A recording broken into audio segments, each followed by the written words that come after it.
Hey, welcome back, everybody. It's time once again for another episode of our community podcast, where our community is your community. Brought to you by the Hispanic business community here in Orange County. Powered by the Orange County Hispanic Chamber of Commerce and Orange County's only community radio station, OC Talk Radio. With our El Presidente today here. Some special guests, some special holiday treats here. Who you got, Ruben? Somebody I've known for 26 years. Really? Yeah, Long-time friend here. Long-time friend. Known her for a little bit. Full disclosure, it's my daughter, Lauren Franco, who has been very around the chamber for, I think, all her life, pretty much. So I grew up here. Somebody told me once she used to sing. I still do. She still does. Yeah, since I was 10, I started singing the national anthem at their big Hispanic Chamber Estrella Awards every year. All right. Yeah. So there's archival footage somewhere. So she's going to do that today. That's going to end the show. It was pretty amazing that evening. It was like 600 people, and she was 10 years old. I'm going, can she really pull this off? And I knew she could sing, but it was like, can she sing in public? In public, with a big crowd. Yeah. And sure enough, we did a practice run, and she goes, "Where do I stand? Where do I look?" Okay. At 10, she wants to know her. She knew. She wants to hit her mark and everything. And she knocked it out of the park, and she's been doing it ever since. Yeah, a cappella too, which is the worst. Wow. Yeah. That song. That song is just. That's a hard song to sing. Yeah. But, every year I'm like, I'm gonna forget the words. What are the words? Yeah, but very proud of her doing that young and what she's done so far, and so we'll talk about a little bit what she's done in the community and what she's doing. But why don't you, Lauren, tell our guests, this podcast is called Our Community is Your Community. We want to share with our community our guests. So tell us a little bit about yourself in your own words. You don't have to have your dad say it, but yeah. Well, great. I love community. So I grew up here in Orange County. I've been in New York now. I live in New York. I'm home for the holidays, but I live in New York City in Manhattan in the West Village, and I've been there for like 7 years, almost 8. I went to NYU. I went to Orange County High School of the Arts, and that was a local name. Studied acting and singing there, and then ended up going to New York, and I've been there ever since. But I started a nonprofit when I first moved to the city, which we can talk about, called Girls Who Gather, and that's still running today. We just celebrated 6 years last weekend. Actually, we had a big event. There were like 100 people that came to celebrate with us, and we have 6 locations across the world. We got our nonprofit license in 2020, so I do that. That is a side gig, and then my full-time job, I work at a place called Endeavor, which is a massive media entertainment conglomerate. It doesn't get any bigger than it does not. Didn't they buy William Morris? So WME, so Endeavor is the umbrella. WME exists within that massive talent agency. IMG, they've just bought WWE, and they own UFC, professional bull riding, like so many things. And they're negotiating to buy OC Talk Radio. Yes, they are. I'm not allowed to disclose that, actually. And I work on the fashion side of things. So my team is the team that puts on New York Fashion Week. So I work on all of the marketing and partnerships and sponsorships for Fashion Week. We're designers and talent and all of that to make it come to life, and then live produce it. And then I also act and sing still. Just kind of got back into it recently, and something I really love. I don't know. Is that good? Is that enough about me? That's a good start. Yeah. We have a lot of young people that are around the chamber with our youth chamber and others that listen in and stuff like that. Do you have any life lessons you learned at OCSA, maybe that you could share? Because I know OCSA was very competitive, but you learned a lot there, and it was great to go see the performances. But there had to be something that you can share with people. I did love OCSA. It was a very different high school experience, because you're there essentially, it's a conservatory school, so you're there from 8 or 9 a.m. and then you have your academic classes until around 2:30, and then you have a little break, and you go to your conservatory courses until 5:30, and then you're in rehearsals after that. So you really are at school like all the time. It's your whole life, which I loved, because performing was, also what I loved. So to get to kind of have that all in one package was great. And I think the teachers understood that they were teaching young artists. So I think the curriculum, it was still really challenging, and there were a lot of really competitive courses, but I think they learned to like speak our language a little bit and gave us more creative projects to learn and comprehend. So that was great. Lessons, I think I learned how to manage my time really early on, because you have to. I was like never home for Right. all of high school. I remember. So I think you have to figure out when you're going to do your homework, when you're going to complete your assignments, when you're going to study your lines. Like I think at a really young age, at 13, 14, however old you are when you start high school, you are learning how to manage time and getting things done. So that was a huge life lesson. I think also just OSHA really taught me a lot of professionalism. I think a lot of people come out of high school and they're still kids to some extent. We were too, but I think we were around they would bring professional artists in. I performed with a lot of Broadway stars throughout my time there, and they're really rigorous about how you carry yourself in a room, how you walk into a room to audition, how you talk about what you do, so I think professionalism from a young age. I don't know if those are big life lessons, but there's definitely things I took from my time at OSHA. It was great. It was hard, but it was great. Yeah. Well, no, definitely. That's a great learning lesson. Who did you get to perform with? You did a song with Eden Espinoza. So Who she was Elphaba on Broadway. which is Wicked, right? Which is Wicked, Okay, yeah, okay. Wicked. And she came, and we do a show called Performing with the Pros every year, and they bring in a pro of some sort. And she came in, and I remember like the show is essentially set up. It's mostly things that she's been in, like songs from Wicked. We did. She had been in Rent, so we did a lot of Rent songs, Right. and then they just kind of wrote like I think I had written this song. It was like I started songwriting when I was, I guess, 15 maybe, about all the boys that broke my heart. But I wrote this one song, which my dad loved. and pissed me off. Yeah, yeah, just all for my dad. And so, I wrote this song about like stars needing darkness to shine or something. And I came in and I played it for her on the piano, and I was so nervous because she's incredible. If you've ever seen Wicked on Broadway, like the Elphabas can sing like they're the best singers in the world. Right. She was so talented. And so I'm like shaking and playing the piano. And I look up at the end, and her and the director of our conservatory were just crying. And she's like, we need to put that in the show. And I want to sing it with you. And I was like, okay. So I taught this Broadway legend my song, and we sang it. And it was like the most surreal thing ever. As I was like 16. It was crazy. Yeah, I We have remember. the video somewhere. I don't know. I think so. But yeah, that was a pretty amazing moment when you get to see your young daughter do something like that too. I know. Well, you also did something which was pretty cool too, that Bluebird Cafe. Yeah. I was Tell gonna say. people about the Bluebird So the Cafe. Bluebird Cafe is where, if you're familiar with country music, it's where Taylor Swift, I think, got discovered there. It's like everybody is played there really early in their career. All the country music stars. It's in Nashville, and we have family in Tennessee, so we would go every year. And I was like, when I really got on the songwriting kick, I was like, we have to go to the Bluebird. And it's I don't know if it still works this way, but you have to wait in a line at a certain. They open the list at like 4 or something p.m. and you wait in a line, and there were like 200 people in line, and it's essentially a lottery. And then I got picked, and I don't even think I was allowed in that bar because it's a bar, and I was like 15. Right. But they let me in, and I played my song about getting broken up with, and it was called Should Have Known. And I had a lot of boldness at that age, but yeah, I got to play at the Bluebird when I was like a little baby. So Yeah. And all credit to them. They took me on all these. I mean, you would drive me to auditions when I got my agent. From Orange County to LA is a long drive some days. It's a long drive. For like a 15-minute audition. Yeah. So you've always been supportive of that. Yeah. Well, you have to be if that's what you're, Yeah. passionate about, and that's what you love. And that's what I admired about all the kids at OSHA, and Yeah. not just including you, but all. It was fun driving you guys to school, because every time I drove you guys to school when you're underage, was a concert in the Yep. back of the car. You could Oh just my hear- gosh. We literally, Yeah, we would sing. and We'd just- have choreographed. Yeah. Yeah, and in one year you started playing music from a show called Hamilton, Oh. and I'm sitting there going, wait a minute, there's a show about the treasure of the United States that's a Broadway musical, Yeah. and there's music. I said, Sign me up. what planet are you on? And I was just dumbfounded that somebody could be that creative and do something. Yeah. And then we got to see it for the first time A few weeks ago on Broadway with you, Mm-hmm. in New York, when I had a board meeting in New York, and that was pretty amazing when you think about the So talent that it took, and kind of the creativity it took to do it. So we definitely appreciate going back and watching Broadway, or going Yeah. to Seagrams from here and watching shows and just there's nothing like the talent live. level.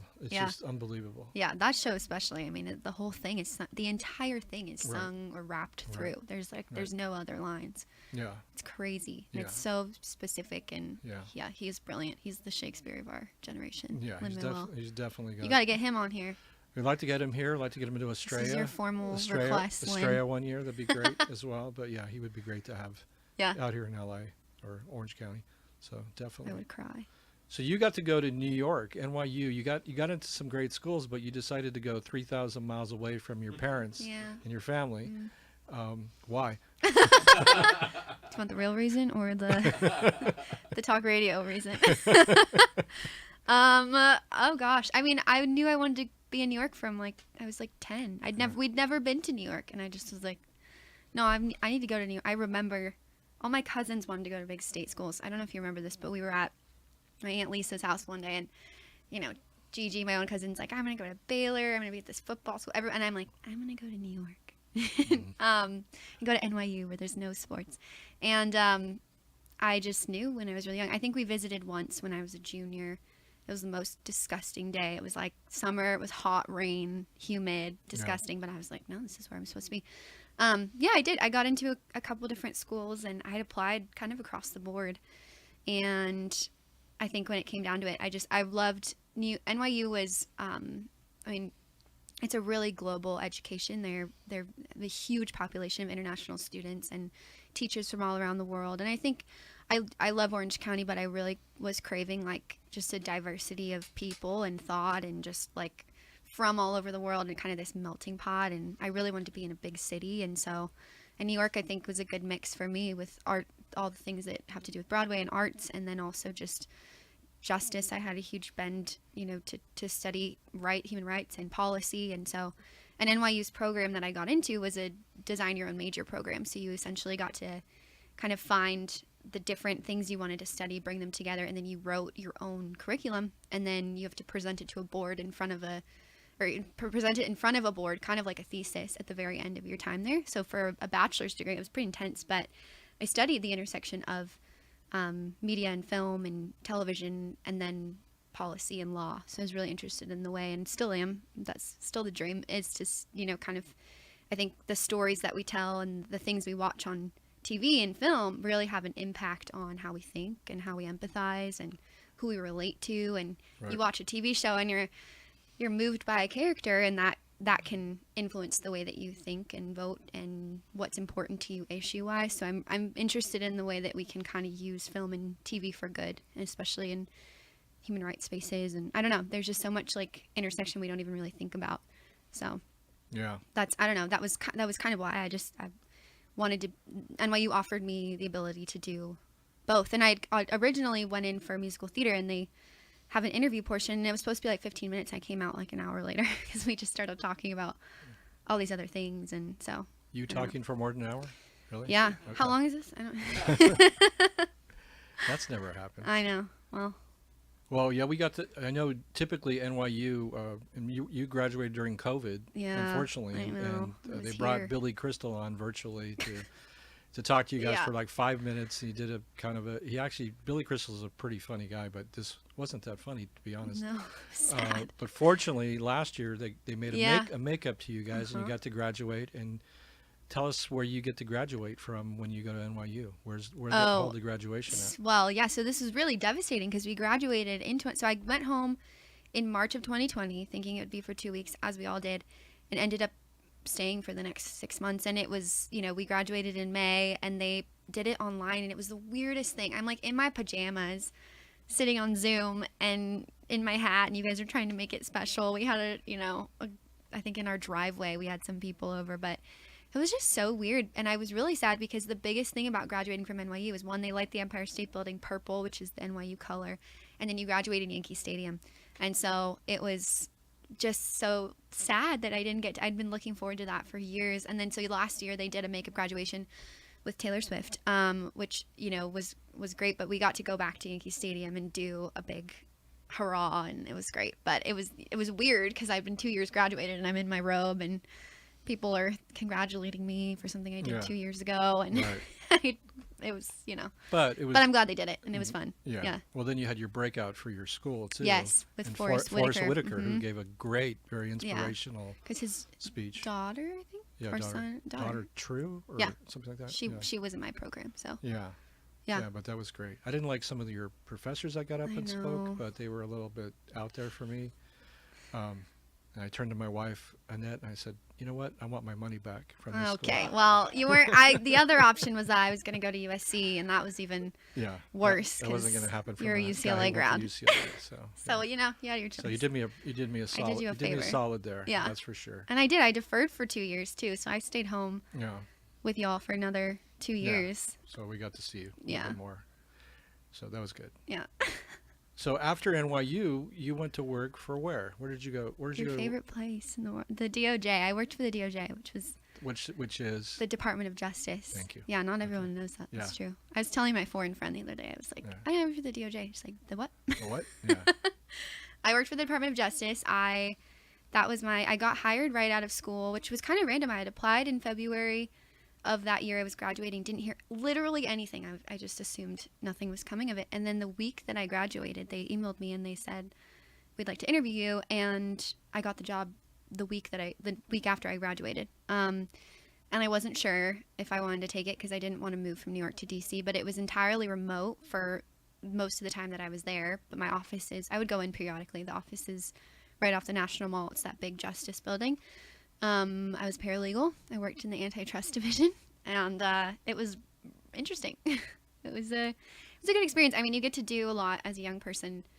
My first job out of college, I was on these massive cases that were national news and Right. for companies. I don't know if I'm allowed to mention my work on it, but it's a public case now. But it was wild. These are huge companies that antitrust has to do with monopolies in the market and not one company or organization having too much power. So we would look at mergers and acquisitions and evaluate them, and it was an interesting thing, but I think ultimately it was it's hard for my personality. It's very creative and outgoing. Yeah. But, Versus yeah. legalese and Well, I'd be like, hey guys, what's your heart for justice? Like, what moves you? Why are you here? And they're like, what? Why are you yeah. why are you asking me this question? They're just trying to take down the bad guys. Yeah, Right. yeah. But it was great. I learned a lot. I got to be on some pretty big cases with some major players. That's cool.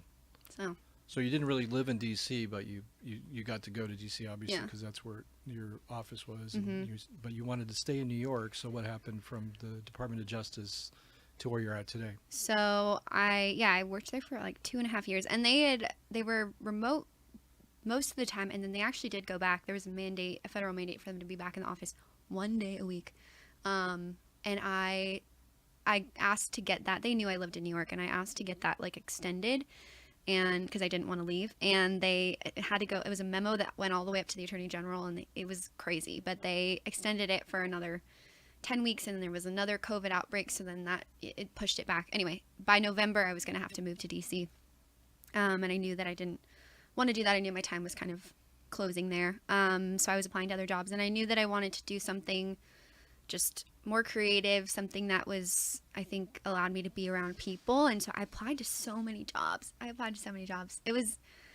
Last year was rough because it was a lot of no's, but also just a lot of ghosting. You apply and you work really hard on something and then no one responds, which is even worse. And then literally 2 weeks before, maybe 3, I was going to have to move. I was at my wit's end. I was just thinking I was going to have to quit and freelance or something. A friend of mine reached out and she said that she'd been interviewing at Endeavor and they'd offered her a position, and she is an artist and she wanted to just do art full time. She didn't want to work in corporate, and she's like, I actually think you'd be a great fit for this role. And so she sent my resume to my now boss, and she emailed back right away. We interviewed, and then they actually ended up offering me a position on the marketing team. That was a lot. She called me that weekend after interviewing me and asked me if I'd be interested in something that was actually a lot higher than what I was qualified for, but they wanted to train me. And she's just like, I think, you run your own nonprofit and you've produced a lot of, at that point in the last year or two, I was producing some short films and working on a lot of events. And so she had seen that and was like, I think you can do it. I think we can, make this happen. So I was hired the next week, literally like a day before I had to go back to DC. So it all works out. Well, that's cool. And you've got to do a few fashion weeks now. Mhm. You've been I've there. done How long 2. you been there? A little over a year. Okay, so Yeah. you've done 2. Yeah. And so who are some of the more exciting people you've gotten to see and work with? And I mean, it's all exciting. Like Fashion Week is such a strange, like beast. Because it's essentially, it's kind of like the Devil Wears Prada type yeah. stuff, right? Well, yeah, If that's you- what everyone if thinks. people are familiar with the movie, at least Yes. that's what I look at it as being. But Well, Fashion Week is, for those who aren't familiar, it's essentially when the collection for the next season, actually 2 seasons, I guess, depending on the designer, launch, and they show it on the runway. And so, people don't realize that there are like sometimes upwards of like 10 shows per day, and this goes on for the entire week. So, our team produces a lot of those shows, and then my team works with the sponsors who make it all come to life. So I get to work on last year Waldorf Astoria was a partner, and they activated a huge VIP lounge, and so we had some celebrities in there all week, designers, there were toasts. It was really, it was beautiful. It looked like the Waldorf Astoria. They took this empty room and they made it look like you were walking into the Waldorf lobby. So that was really fun. And then they did a partnership with a designer called Proenza Schooler, and I got to help with that. There was a production element to that. We shot this film, and so it was really exciting. I think in terms of the coolest people, Angela Bassett came last season. I got to hang out with her in the lounge. I was like defending her from her fans. right. So that was fun. A lot of the designers are great. I don't know. Rosario Dawson was there with us too. She's a sweetheart. Zoe Deschanel came. I don't know. There's always people in and out because fashion shows they attract the high, especially New York Fashion Week. It's crazy. So, Yeah. yeah. I don't know. Well, Gigi Hadid. yeah. Runway models, all the Yeah. people we see in Yeah. the what do you call it, People magazine and all those type of things and Mm-hmm. stuff. So, well, that's great. So, are you excited about being there? Is it something? It sounds like I see it in your voice that you are. I see it in your Yeah. eyes. Yeah. I love it. I think, Endeavor they are really at the forefront of entertainment, which it makes me excited. I think what I do is a little siloed from the entertainment side of things, but I get to be in these meetings with the agents and the heads of the company, and the way that they talk about kind of what's coming down the pipeline is really exciting. I think that, it's a neat business model too, because WME is a massive agency, and typically the way an agency works is the agent's job is to find work for their clients, and because Endeavor is what it is, I think they can kind of work from within. So they have their clients, but then they also have a lot of other mechanisms within Endeavor that make content and that are doing events and partnerships and launching businesses, and their clients can find work with using their own colleagues, so which I think is really interesting, because not really there aren't other agencies doing that, Yeah, really. it's a pretty comprehensive ecosystem, right? Yeah. It's a little bit different than just being siloed. Yes, it's a smart business model for sure. Yeah. So it's exciting I'm excited. I like it. I could see myself there for a while, or moving around in the company. So I don't know. We'll see. And you even got to meet Ari Emanuel, Very briefly. He Very was just briefly. like in the room. Yeah. at a party. But that's, for people who don't know, that's the Yeah. character that Ari Gold Oh, on gosh. Entourage is based off of. Yeah. Dad so, loves that show. Yeah, but it's pretty fun show. Yeah. Fun He show. really embraces that, I will say. He loves that. Yeah, he should. It's larger. Pretty than, iconic. It's larger than life. It's I know. It is iconic. Yeah. Yeah. He's a smart man. Yeah. He really is. Well, you got all these other things going on, and then you still started a nonprofit, national nonprofit, or even more than international now, yeah. nonprofit, back in 2020 at the Yeah. young age of 22 or so. Well, it started in 2017, kind of. So Okay. basically, the story was that when I moved to New York, I mentioned earlier, I deferred for 2 years after high school. So I'd gotten into NYU. I had signed with an acting agent, actually, and felt like I was supposed to stay and audition and give it a shot. And so I did that for a year. I ended up staying a second year, actually, I feel like I found faith in that year. And I stayed a second year and was doing, really involved in our church Saddleback over here, and then was doing some mission and human rights work abroad. And so it was like I was in Rwanda, I was in Berlin, I was in Mexico, and then finally went back to New York. And at that point, I had really just been I don't know. I think in that time period, I worked with a lot of women who were doing a lot of amazing things back here and around the world. So I was just really fascinated by women in general and female friendships. And so I met a lot of girls, and I would go out to coffee with them, and I'd hear their stories. And it just seemed like everybody had a similar kind of background. A lot of them had experienced like hard relationships with other women friends. Being a female friend is hard, you know. I mean, I went through my fair share of stuff with girls growing up. They were really mean, but and then also just it's hard to find community in New York. It's a very big city. There's so many people, and you just assume that everybody has their friends, but they don't, and a lot of times they just don't know where to connect. So I got together with some friends, and we wrote questions, and we hosted an event, and the questions were all supposed to kind of just sort of bring out people's vulnerability and talk about how you're doing and whatever. And I was like, no one's going to come to this thing. Like it was like on Facebook, and Right. there was a blizzard that day. It was SantaCon, which SantaCon is when everybody dresses up like Santa and day drinks all throughout the city. Okay. So no, I didn't have high hopes for people showing up to this, but there were about 40 women that came to my little dorm, and we were all squeezed in there. Were they wearing Santa suits? No, Okay. they were not. Thank the Lord. And then it just kept going. Like people were like, when's the next one? And we're like, oh, the next one.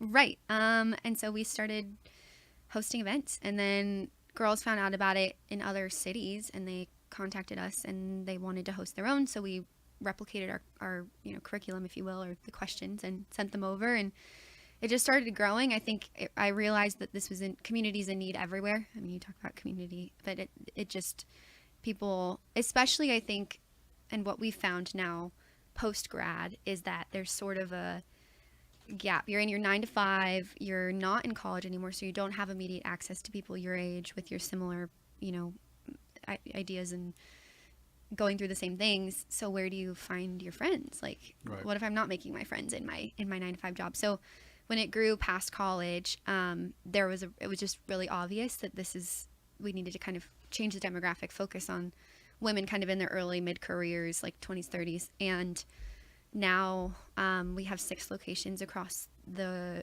country, and then we just started one in Japan as well, which is crazy. So we have a podcast for that as well. So I interview women who are doing different things in different career paths and can kind of speak wisdom over our girls. But yeah, it's been really wild to watch it grow. I have a team of about 20 women who are all over. We meet every other week, and then I meet with my directors. There are 5 of them usually every week or every other week. But yeah, we just celebrated 6 years, and we're excited it's really gained a lot of traction online with TikTok, especially. Girls are just finding it on TikTok and coming to our events. They don't know anyone, they don't know anything about it, and they show up and they make friends, and it's been really beautiful to see it grow. So Wow.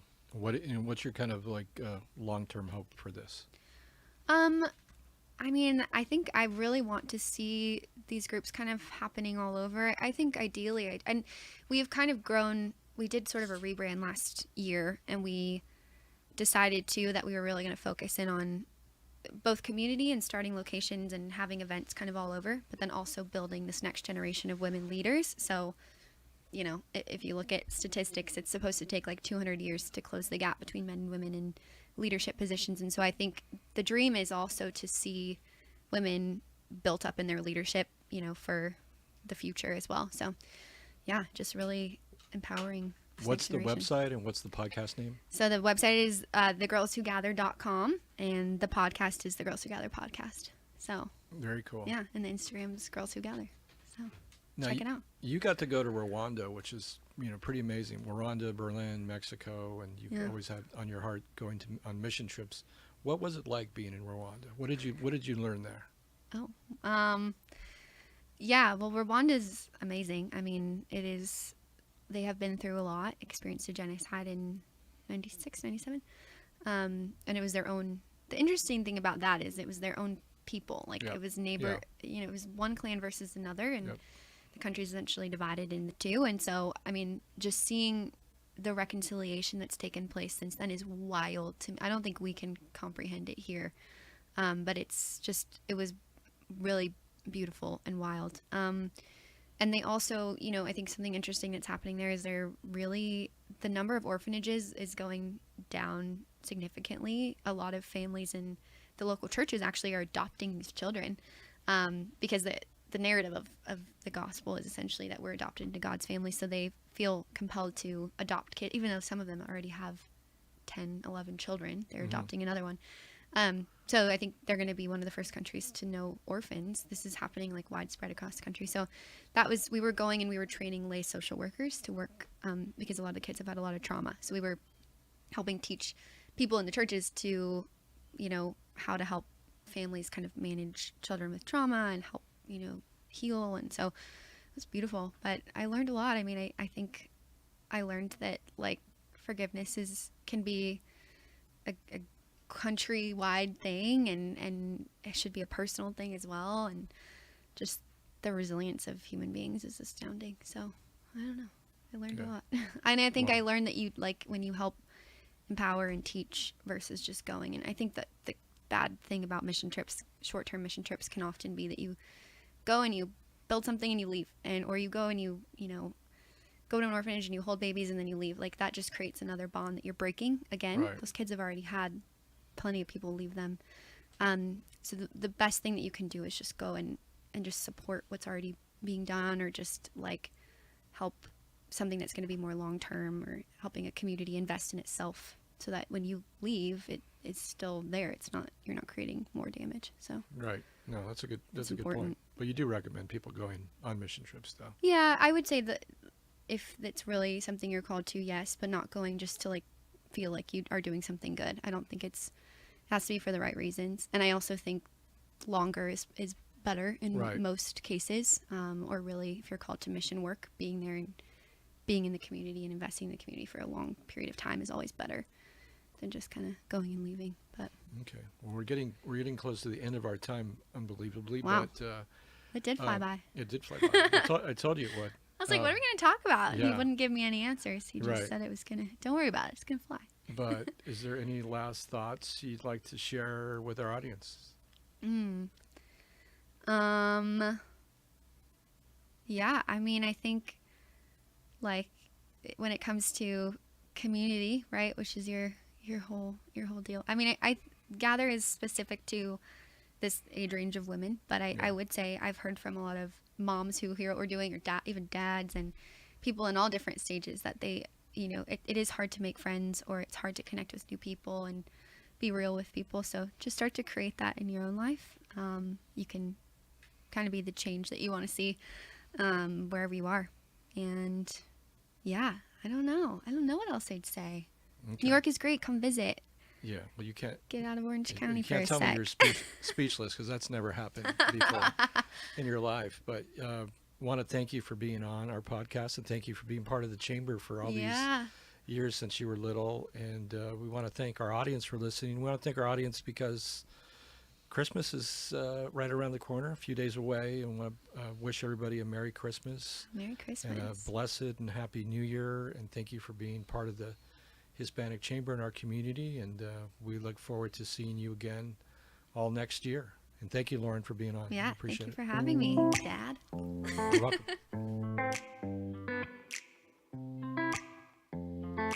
Wow, well, there's a story, and a few. The kind of stories we love to share as we meet our community. Sponsored by the Hispanic business community here in Orange County, and powered by the Orange County Hispanic Chamber of Commerce. As we stream live over OC Talk Radio from our studios here at the University of California, Irvine's Beale Applied Innovation Center. From our community to the whole community, thanks for joining us. We'll see you next year.